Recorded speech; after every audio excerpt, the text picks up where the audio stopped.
Hola, mi nombre es Luis Humberto y hoy hablaré de mi perspectiva como ciudadano mundial. Empezando este tema, quitando mi perspectiva y a lo mejor mundial y dejando solo ciudadano, que de hecho ese es el momento en donde vamos a hablar.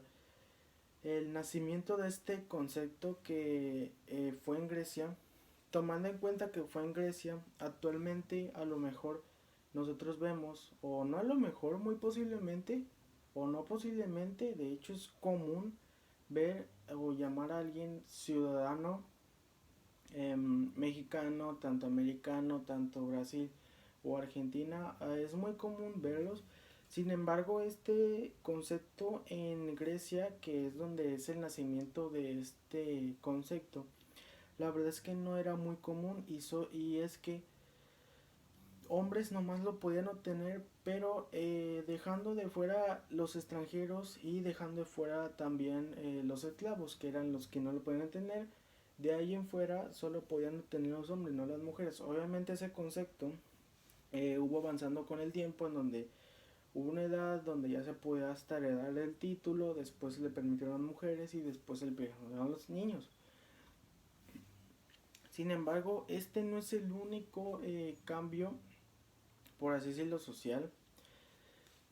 Y de hecho ese es el punto donde vamos. No es el único cambio social que de hecho se ha hecho, sino que también en la edad moderna también se ha hecho cambios que, aparte de llegar a tener una incrementación en la población, la burguesía cumple el papel de gobierno del Estado, lo que hoy vemos actualmente pues como gobierno o el Estado.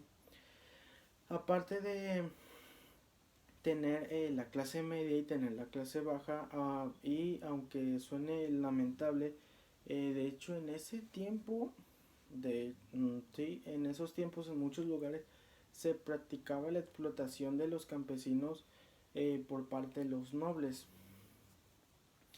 Aunque suene feo, sí, la verdad es que se llegaba a practicar eso, y a eso es lo que quiero llegar al punto, que a lo mejor si en esos momentos se hubiera generado, por así decirlo, un conflicto, no por así decirlo, si no se hubiera generado un conflicto entre esas dos personas, sería un conflicto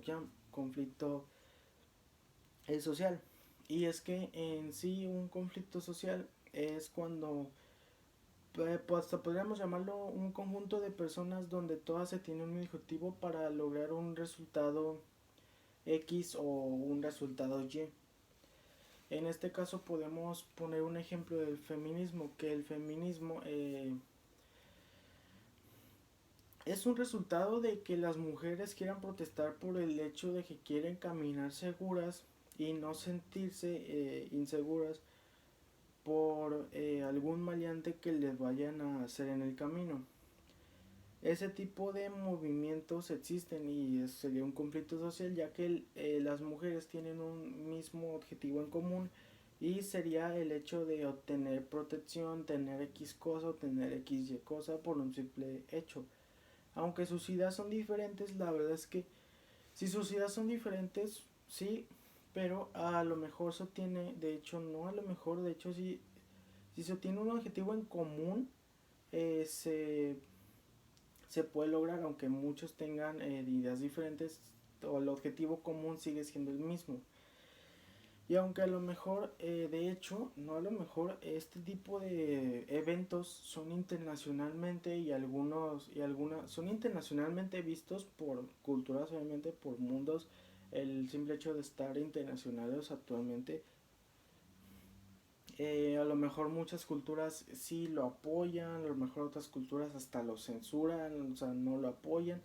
Y ese es el tema al que quiero llegar, que es la multiculturalidad y la interculturalidad. Que la multiculturalidad en sí sería eh, un conjunto de culturas, pero que estas no influyen en los demás.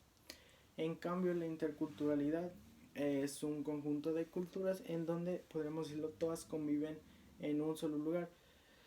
Podemos poner el ejemplo de: tenemos una silla, yo soy cultura mexicana, acá yo tengo cultura americana o canadiense o aquí al lado, o lo que tú quieras. El punto, de hecho, también del hecho de estar en interculturalidad es llegar, es alcanzar, es no alcanzar, sino tener el respeto por otras eh, culturas, porque de hecho también se pueden llegar a generar conflictos por el simple hecho de decir, oh, yo soy la mejor cultura, esta cosa tú la tienes, entonces se puede llegar a generar un conflicto. Em, Sin embargo, como estamos hablando de culturas, y de hecho también es el tema al que se puede llegar a ver, gracias a el internet, pues básicamente nosotros podemos saber una cultura de donde sea, con el simple hecho de picarle un botón, es decir, yo puedo ver la cultura china nomás teniendo internet y sabiendo de su historia, recopilando datos, tanto la japonesa como la brasileña, la argentina. Y ese es el tema, si es la globalización. Aunque también se habla del neoliberalismo, pero empezando tanto la globalización como el neoliberalismo apuestan a un libre mercado. Sin embargo, la diferencia con este es que el neoliberalismo lo que busca es la reducción de impuestos, la privatización de las empresas, es decir, todos los servicios públicos volverlos privados con el pretexto de que hay una mejor, por así decirlo, receptor o hay una mejor velocidad para mejorar los servicios, además de otras cosas. En cambio, la globalización en sí eso no permite, sino que permite tener un mundo globalizado en donde pues, se ocupa, si lo vemos electrónicamente, se ocupa internet. Bueno, actualmente todo se ocupa internet, pero este tipo de movimientos permite tanto la internacionalización de todos los países, es decir, se puede exportar, importar, conocer otras culturas, llamar desde otros lados. Es básicamente eso.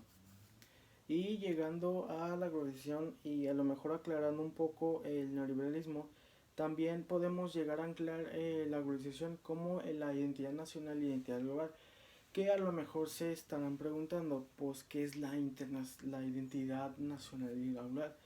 La identidad nacional, como su nombre lo dice, es una identidad, obviamente es nacional, o sea, solo es de un país, es decir, yo soy de México, mi identidad es nacional porque solo es de esa nación. Más que nada, esa identidad nacional es perteneciente a un X estado, su cultura y así. Es decir, yo me siento perteneciente a mis símbolos patrios, a mi cultura, a mi desta.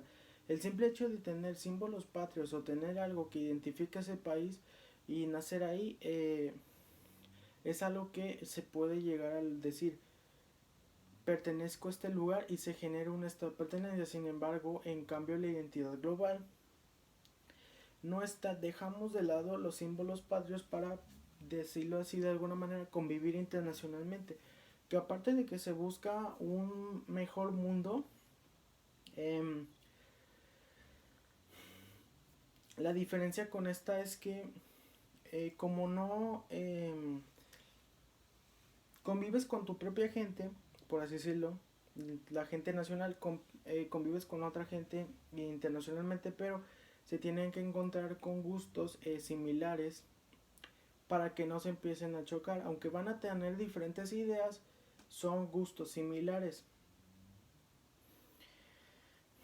Ahora, el hecho de estar globalizado, obviamente no todos tienen los mismos derechos ni tienen las mismas responsabilidades. Por eso se escoge un grupo similar para que todos tengan cosas en común. Ahora, hablando de la identidad global y a lo mejor metiendo esta última pregunta de que si podemos ser ciudadanos del mundo, yo opino que sí. En teoría, se tiene que dejar lo nacional y tener, yo pienso de esta manera, tener la mente de siempre internacionalizarte con otra gente que no sea tu gente para lograr ese sentido de ser ciudadano mundial y lograr esos cambios por el cual se esperan. O sea, convivir con gente internacionalmente y lograr esa a medio de la gente internacionalmente. Esa para mí sería la respuesta y en sí sería un sí para poder llegar a convertirnos en un ciudadano. Gracias por ver.